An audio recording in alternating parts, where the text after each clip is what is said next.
Long ago, might have been hundreds of years ago, in a cottage halfway between a little English village and the shoulder of the downs, a shepherd lived with his wife and their little son.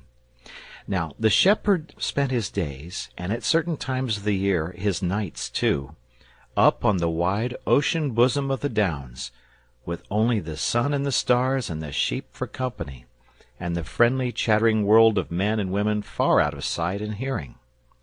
But his little son, when he wasn't helping his father, and often when he was as well, spent much of his time buried in big volumes that he borrowed from the affable gentry and interested parsons of the country round about. And his parents were very fond of him, and rather proud of him too, though they didn't let it on in his hearing. So he was left to go his own way and read as much as he liked, and instead of frequently getting a cuff on the side of the head, as might very well have happened to him, he was treated more or less as an equal by his parents, who sensibly thought it a very fair division of labor that they should supply the practical knowledge and he the book learning. They knew that book learning often came in useful at a pinch, in spite of what their neighbors said.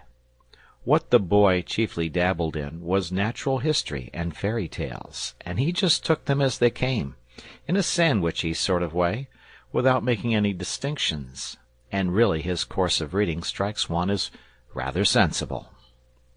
One evening the shepherd, who for some nights past had been disturbed and preoccupied, and off his usual mental balance, came home all of a tremble, and sitting down at the table where his wife and son were peacefully employed, she with her seam, he in following out the adventures of the giant with no heart in his body, exclaimed with much agitation, "It's all up with me, Maria!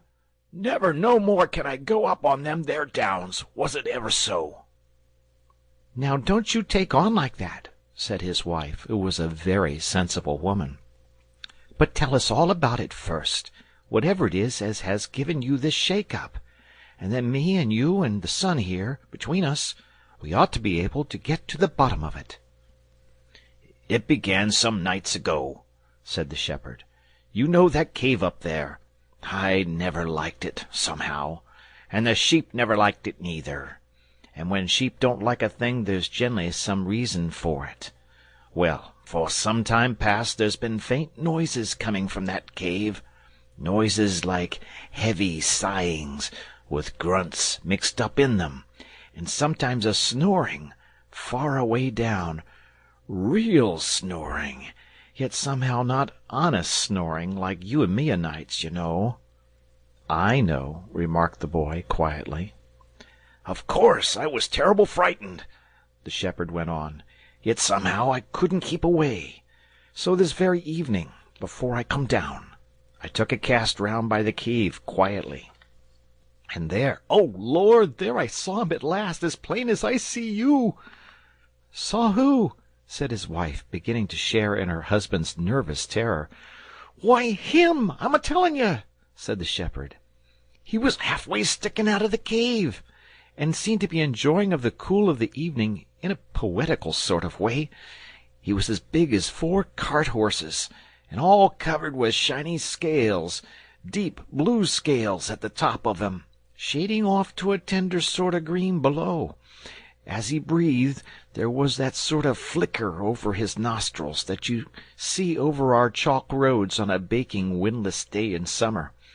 He had his chin on his paws, and I should say he was meditating about things. Oh, yes, a peaceable sort of beast enough, and not ramping or carrying on or doing anything but what was quite right and proper. I admit all that. And yet what am I to do? Scales, you know, and claws, and a tail for certain, though I didn't see that end of him. I ain't used to 'em, and I don't hold with 'em, and that's a fact." The boy, who had apparently been absorbed in his book during his father's recital, now closed the volume, yawned, clasped his hands behind his head, and said sleepily, "It's all right, father. Don't you worry. It's only a dragon.